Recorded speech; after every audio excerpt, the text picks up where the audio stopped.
Welcome back.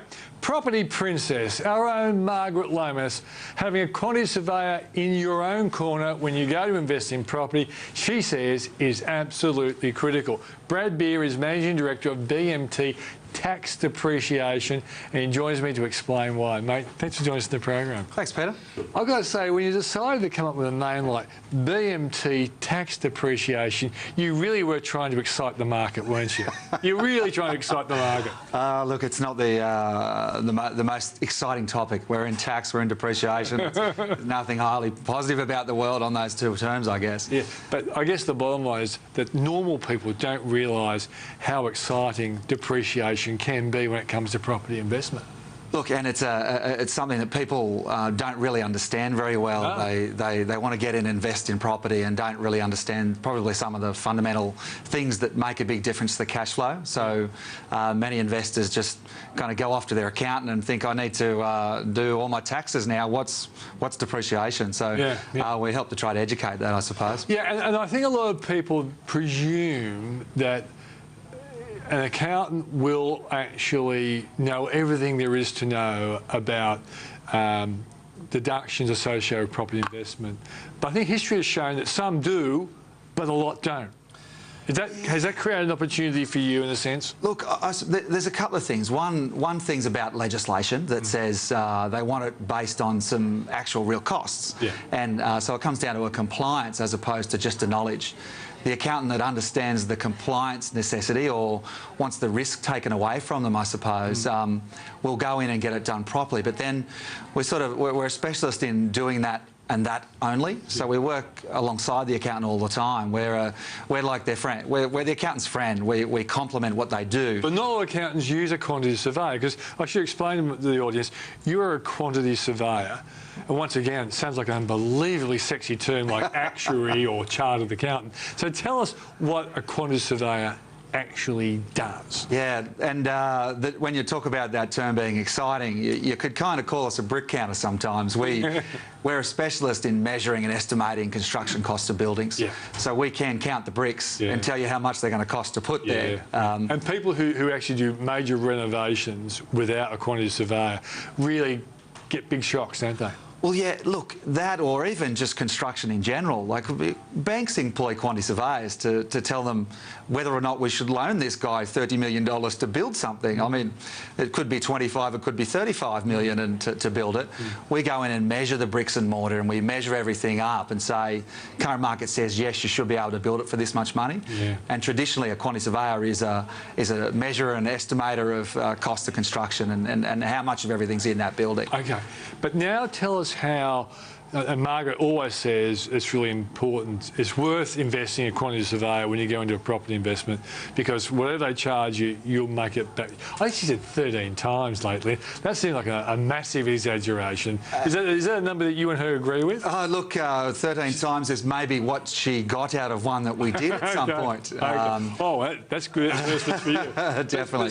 But certainly she's making the point, you get your money back many times over. Very simply. Now, a quantity surveyor who knows the depreciation rules and specialises in depreciation should be able to, based on the address of your property, based on a little bit of information about your property, easily say, look, the photos are everywhere these days. We can look at something and go, we should be able to get some rule of thumb pretty easily of how much deduction that's going to be and how much that deduction that's going to say to your accountant it is. Yeah. And then we definitely, if we can't make our value, then it's not worth engaging us. But we should be able to tell that really easily after a few questions about the property and see what sort of deduction that's going to mean for you. And then with your accountant or yourself, based on your tax rate, see how much cash that's actually going to mean for you. Yeah, because the thing is this, you guys can, I don't know if you always do, but you can turn up to an actual site and see stuff that no accountant hundreds of miles away can actually see. And when you go in on site, you often see stuff that's clearly claimable as a tax deduction,